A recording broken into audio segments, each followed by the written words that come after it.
नमस्कार. रामकृष्ण हरी.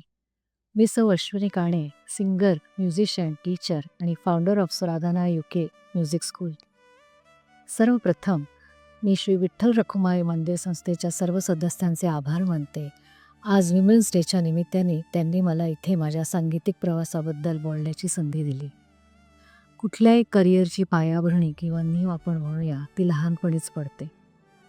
माझ्या आईवडिलांनी माझ्या गाण्याची आवड ओळखली आणि मी कुठलीही गोष्ट चांगली आणि मनापासून करू शकेन हे त्यांनी जाणलं. आणि त्यांनी सुरुवातीपासूनच मला खूप प्रोत्साहन दिलं. मग कुठल्याही स्पर्धा असो, कार्यक्रम असो, त्यांचा खूप संपूर्ण पाठिंबा असायचा.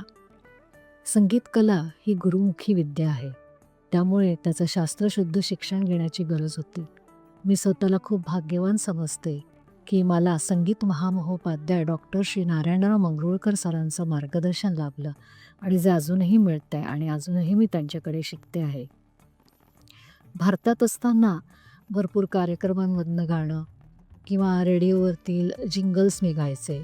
तसेच अनेक नामांकित स्पर्धांमध्ये मला भाग घेण्याची संधी मिळाली. जसं झी TVवरील सारेगमप, नंतर स्टार प्लसवरती मेरी आवाज सुनो, अशा मोठमोठ्या गाण्यांच्या स्पर्धांमध्ये भाग घेण्याची संधी मिळाली. लग्नानंतर अचानक 25 वर्षापूर्वी इंग्लंडला येण्याचा योग आला. आता त्या काळी 25 वर्षापूर्वी इंग्लंडला भारतीय कम्युनिटी कमी होती. त्यामुळे संगीताला किंवा माझ्या गाण्याला कुठेतरी एक ठहराव येतो आहे का काय असं वाटू लागलं. परंतु संगीत ही माझ्या अत्यंत हृदयाच्या जवळची गोष्ट असल्यामुळे माझा रियाज आणि माझा अभ्यास सुरूच होता. हळूहळू ओळखी वाढत गेल्या. मग पंजाबी, गुजराती, मराठी मंडळांमध्ये ओळखी झाल्या आणि मग हळूहळू परत कार्यक्रमांना सुरुवात झाली.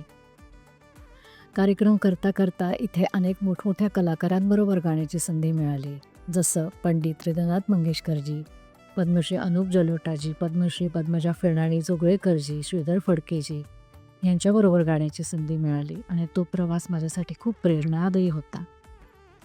कार्यक्रम करता करता अनेक लोक जेव्हा भेटायला यायचे तेव्हा म्हणायचे की तुम्ही गाण्याचे क्लासेस देता का किंवा तुम्ही शिकवता का किंवा तुम्ही आमच्या मुलांना शिकवाल का. तेव्हा मनात विचार आला की का नाही, आपलं एवढं मोठं भारतीय संगीत जर इथल्या लोकांपर्यंत पोहोचवता आलं किंवा इथल्या नवीन पिढीला ते देता आलं तर ह्याच्यासारखं चांगलं कार्य नाही. आणि मग मी माझ्या गुरूंच्या मार्गदर्शनाने आणि त्यांच्या संपूर्ण पाठिंब्याने माझे स्वतःचे संगीत वर्ग सुरू केले. काही वर्ष येथील एका मोठ्या म्युझिक इन्स्टिट्यूटमध्ये म्युझिक टीचर म्हणून काम केले. माझे विद्यार्थी तसेच तिथे म्युझिक इन्स्टिट्यूटमध्ये वेळ देणं हे सगळं खूप जास्त व्हायला लागलं. त्यामुळे मग असं विचार आला की कुठेतरी आपण एका ठिकाणी कॉन्सन्ट्रेशन करावं आणि म्हणून मग मी माझी स्वतःची स्वराधना UK ही एक म्युझिक स्कूल सुरू केली.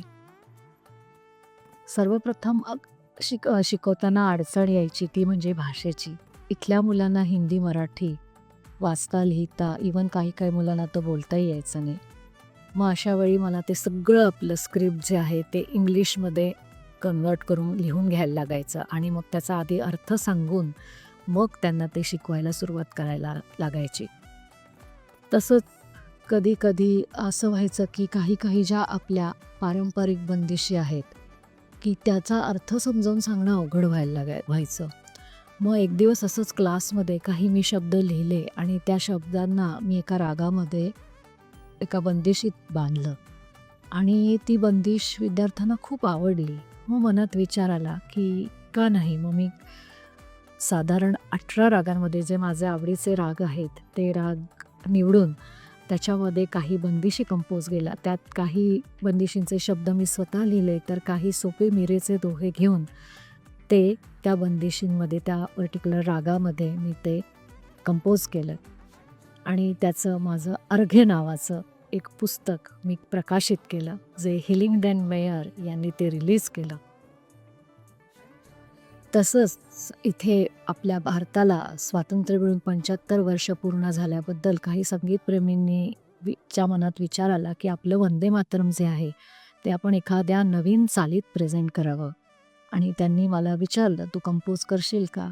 आणि माझ्यासाठी ही खूप छान आणि मोठी संधी होती आणि मग मी ते वंदे मातरम एका नव्या तालीत कंपोज केलं आणि आमच्यासाठी एक खूप मोठी गोष्ट झाली की Indian high commission of UK त्यांनी ते रिलीज केलं आणि आयसिंग ऑन द केक म्हणजे माननीय श्री नितीन गडकरीजींनी ते आपल्या सोशल मीडियावर शेअर केलं. ही आमच्यासाठी फार मोठी गोष्ट होती. स्वराधना UK संस्थेतर्फे आम्ही अनेक कार्यक्रमांचे आयोजन करतो. तसंच वर्कशॉप घेतो. मध्ये आम्ही ट्रिब्यूट टू लता मंगेशकर हा खूप मोठा कार्यक्रम सादर केला. तसंच रिसेंटली आम्ही पद्मश्री अनुप जलोटाजींचा एक वर्कशॉप ऑर्गनाईज केला विद्यार्थ्यांसाठी. तसंच स्वराधना UKचे जे विद्यार्थी आहे त्यांच्यासाठी आम्ही दरवर्षी एक स्टुडंट शोकेस ऑर्गनाईज करतो, ज्याच्यामध्ये सगळ्या विद्यार्थ्यांना गाण्याची संधी मिळते. तसंच प्रोफेशनल म्युझिशियन्सबरोबर त्यांना गाण्याची संधी मिळते. आता जवळजवळ 100 हून अधिक विद्यार्थी आपल्या स्वराधना UKशी जोडले गेलेले आहेत. कुठलेही कार्य पूर्णत्वास नेण्यासाठी अनेक लोकांचा हातभार लागतो. माझे आई-वडील, माझे सासू-सासरे यांचे प्रोत्साहन तर आहेच, परंतु माझे पती श्री प्रसाद काणे, तशीच माझी मुलं यांचा मोलाचा वाटा आहे. कुठलाही कार्यक्रम आयोजित करताना अनेक गोष्टी सांभाळाव्या लागतात. माझे वीकेंड्स बिझी असतात, तरी त्यांचं संपूर्ण सहकार्य मला असतं. त्यांच्या सहकार्यामुळेच आज माझी कला मी इंग्लंडमध्ये राहूनसुद्धा जोपासू शकते आहे आणि ते वृद्धिंगत करण्याचा प्रयत्न करते आहे. संगीत हे सर्वांना आनंद देणारं आहे. संगीताने जो आनंद मला दिला तो मला आणखीन लोकांपर्यंत पोहोचवता यावा. तसेच आपलं भारतीय संगीत आणखीन इथल्या नवी पिढीपर्यंत पोहोचवता यावं, ते आणखीन वृद्धिंगत करता यावं, हीच माझी मनापासून इच्छा आहे आणि हीच माझी ईश्वरचरणी प्रार्थना आहे. रामकृष्ण हरी.